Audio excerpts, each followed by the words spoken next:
Assalamualaikum warahmatullahi wabarakatuh. Perkenalkan, nama saya Azara Nurlanda Pramadeni dengan NIM G002421 dari kelompok A6. Di sini saya akan menjelaskan tentang anatomi traktus respiratorius inferior. Nah, kita langsung mulai saja.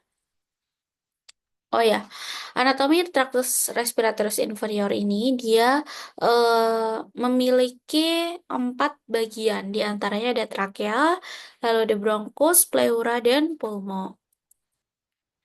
Kita next aja. Yang pertama ada trakea. Nah, di trakea ini dia memiliki letak setinggi skeletopis VC6 sampai VTH4 atau 5. Kemudian untuk pembagiannya, trakea dibagi menjadi pars cervicalis dan pars thoracalis. Kemudian untuk penyusunnya, dia disusun oleh cartilago trachealis, kemudian ada ligamentum annular trachealis, benar.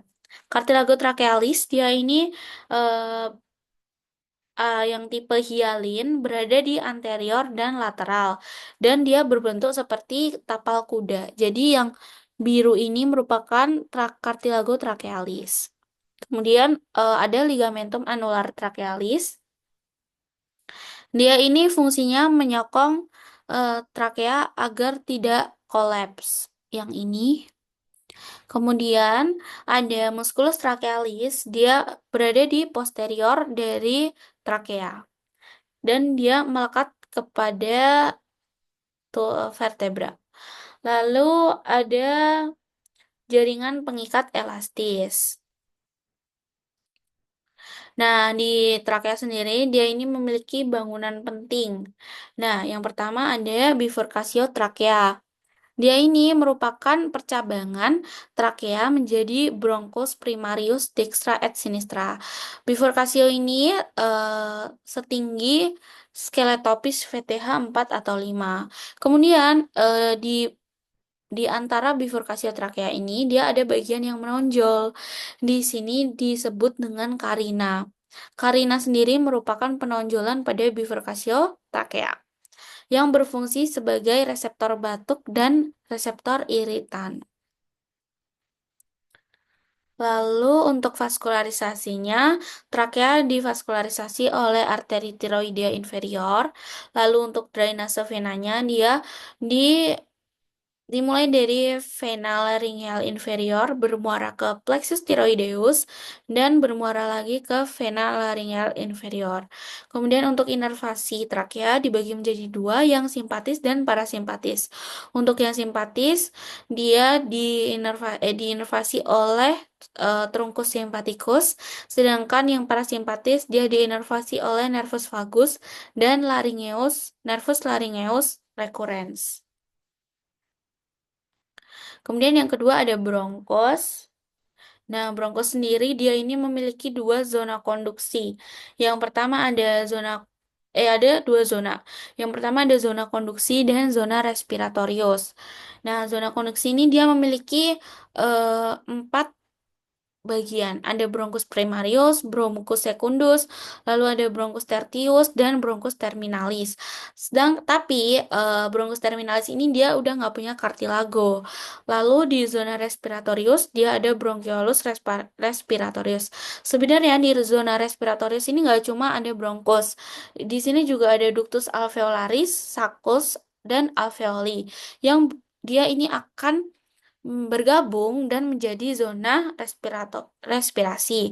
Nah, bronkus respiratorius ini juga nggak punya kartilago.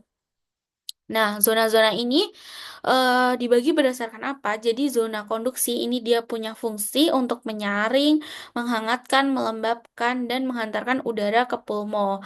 Zona konduksi ini bisa dibilang dimulai dari pernafasan bagian atas sampai bronkus terminalis yang ada beberapa organ, diantaranya ada hidung, faring, laring, trakea, bronkus, yang bronkus primarius, secundus, dan sampai terminalis. Kemudian untuk zona respiratorius, dia ini fungsinya cuma untuk sebagai pertukaran gas antara udara dan darah. yang meliputi bronchiolus respiratorius, ductus alveolaris, saccus alveolaris, dan alveoli.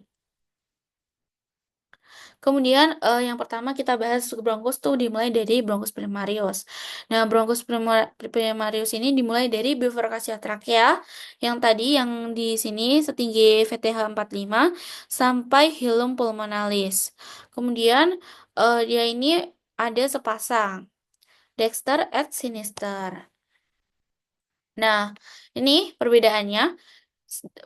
Bronchus primarius dexter ini dia panjangnya tuh lebih pendek daripada sinister karena kalau misalnya sinister dia ini kayak masih masuk lagi karena pulmo yang sinister ini dia mengalami pendesakan dari core.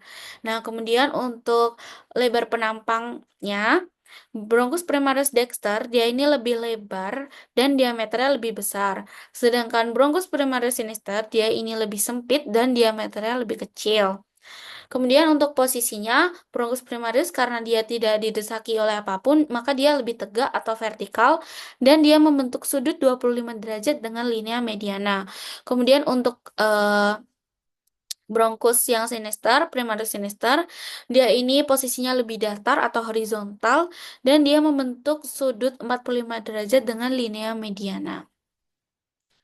Kemudian untuk bronkus secundus, dia ini yang dexter, dia jumlahnya lebih banyak. Dia jumlahnya ada 3 sesuai dengan jumlah lobus pulmodexter. Kemudian letak skeletopisnya dia masuk hilum pulmonis setinggi VTH 5. Dan penamaannya di bronchus secundus dexter ini dia ada 2. Yang pertama ada bronchus secundus epartialis dan bronchus secundus hypartialis. Yang membedakan apa? Jadi Bronchus secundus epartialis ini dia bercabang sebelum masuk ke hilum pulmonis, sedangkan hiparterialis dia ini akan bercabang setelah masuk hilum pulmonis. Nah, untuk bronchus secundus sinister ini dia jumlahnya 2 karena lobus dari pulmo sinister ini dia juga cuma ada 2. Kemudian letak skeletopisnya dia masuk hilum pulmonis setinggi VTH 6 dan penamaannya karena keduanya karena kedua dari bronchus secundus sinister ini dua-duanya merupakan hipartialis gitu. Kemudian ada bronchus tertius. Nah, jumlah bronchus tertius ini tergantung segmen paru dan jumlah selisihnya itu selalu selisih 1. Jadi kalau Dexter ini ada 2, ada 10 bronki, maka Sinister punya 9 bronki, seperti itu. Nah, Bronchus tertius ini dia nanti bercabang menjadi bronkiolus yang tidak punya kartilago, yang terminalis tadi. Nah, ini setiap Bronchus tertius dia akan bercabang 4 sampai 5 menjadi bronkiolus terminalis yang merupakan akhir dari zona konduksi.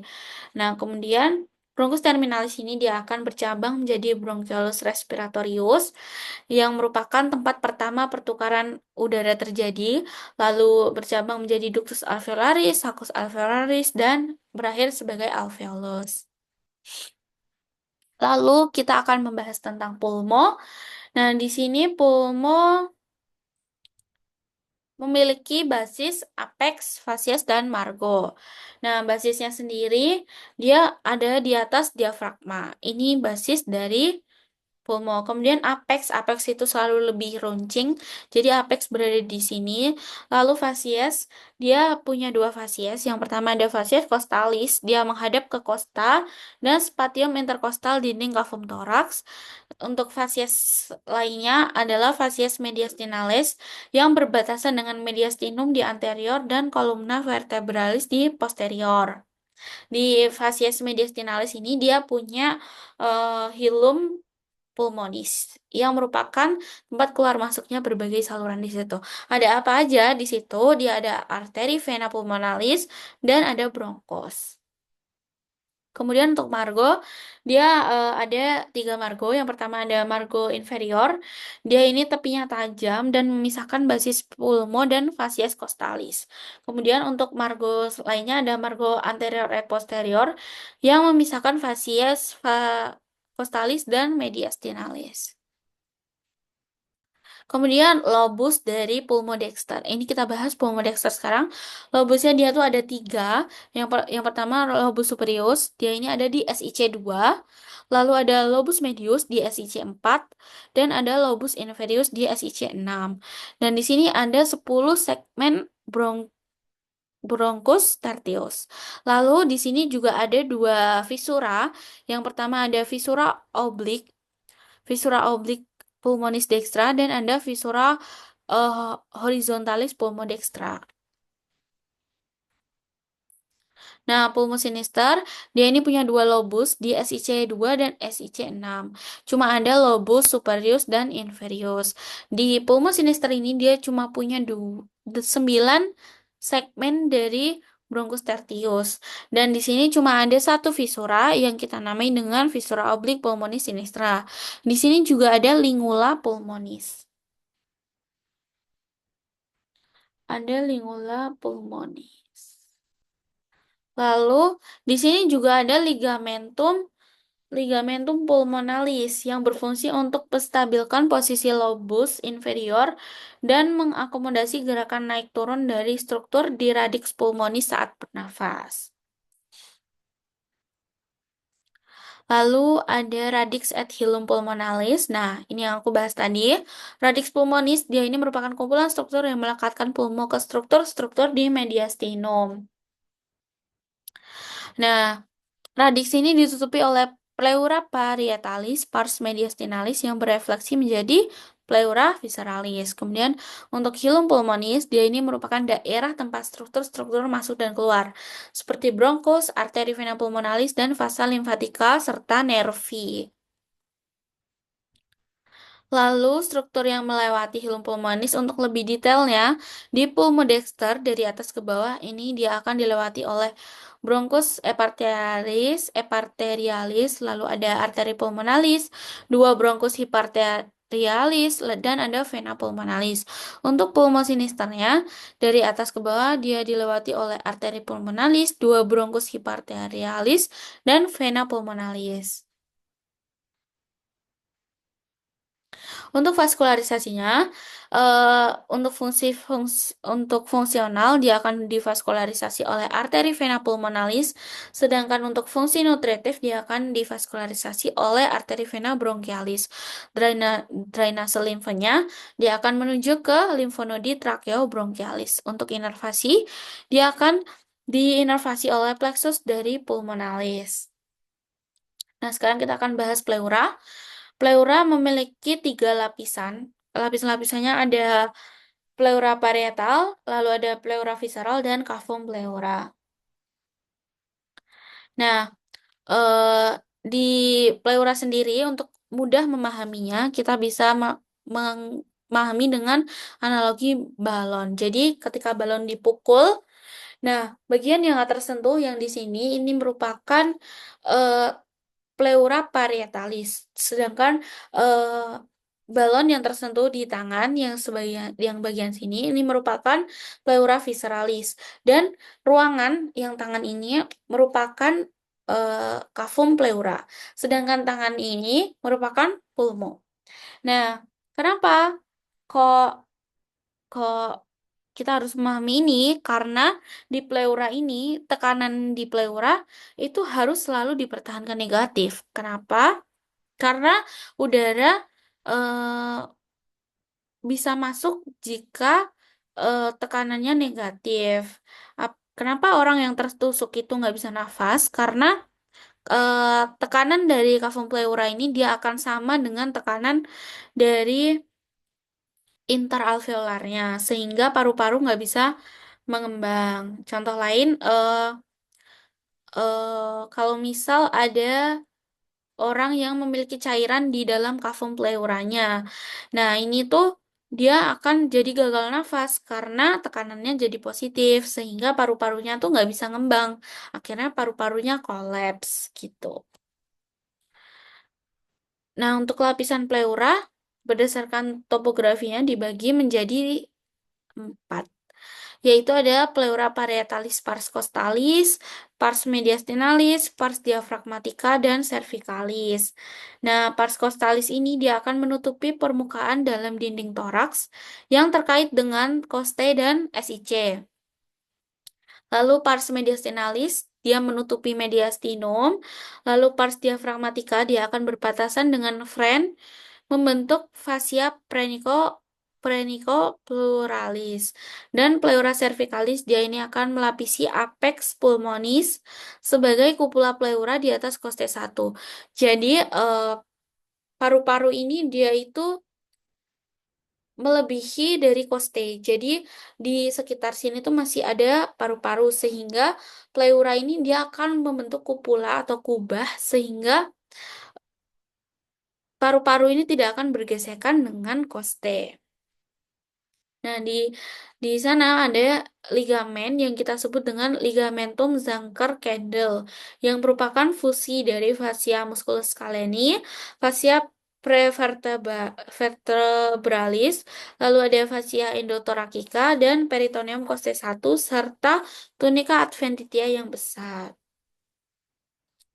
Lalu di sini ada potential space. Potential space itu apa? Potential space itu adalah ruangan yang bisa bersentuhan gitu.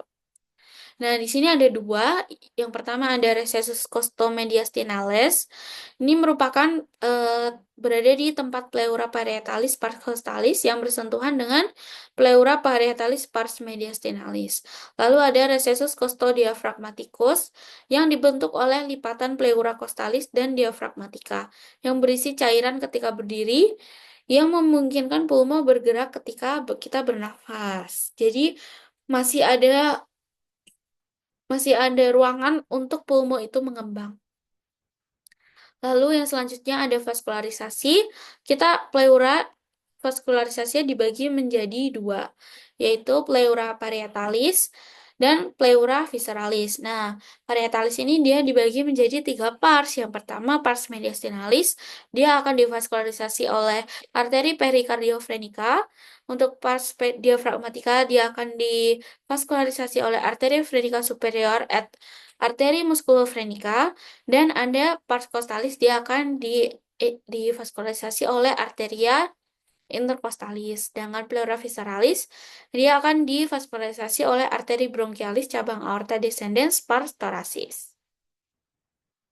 Kemudian untuk drainase venanya dibagi dua lagi. Jadi pleura parietalis dia akan venanya ini bersatu dengan vena sistemik di bagian dinding toraks yang berdekatan. Sedangkan pleura visceralis dia akan bermuara ke vena pulmonalis. Lalu untuk inervasinya, pleura parietalis dia ini GSA, dia akan timbul nyeri. Lalu ada pars costalis, dia ini akan diinervasi oleh nervus intercostalis. Dan ada pars diaphragmatica et mediastinalis, dia akan diinervasi oleh nervus phrenicus. Dan pleura visceralis, dia akan diinervasi oleh GVA yang tidak akan menimbulkan nyeri. Jadi kalau misal ada nyeri di pleura, itu yang terganggu adalah nervus dari GSA di pleura parietalis. Baik, sekian materi tentang anatomi traktus respiratorius inferior yang bisa saya sampaikan. Apabila ada salah kata, saya mohon maaf. Cukup sekian penjelasan dari saya. Wassalamualaikum warahmatullahi wabarakatuh. Terima kasih.